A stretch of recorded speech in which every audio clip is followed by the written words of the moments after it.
مقاومت جبهه وايي په فاریاب کې د طالبانو په یوه پوسته برید کې 8 طالبان ووژل شول.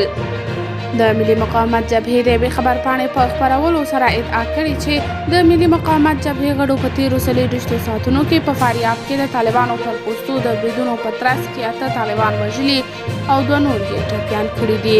د ملي مقاومت جبهې په خبرپاڼه کې راغلي چې دغه بریدونه تېره ورځ د میمنې ښار په څنډو او دغه ولایت په کوهستاناتو او شیرین تګاب ولسوالیو کې شوي دي. په همدې حال کې په فاریاب ولایت کې د طالبانو سرچینې د دغه ولایت په تګاب ولسوالۍ کې د ملي مقاومت د جبهې د غړو او طالبانو ترمنځ د نښتې پخلی کوي، خو د دغه ډلې د تلفاتو ادعا ردوي. له دې جبهې سره په یو وخت په کاپیسا او کندهار ولایتونو کې هم د ازادۍ جبهې او ازادۍ جبهې د هدفي بریدونو خبر ورکړ.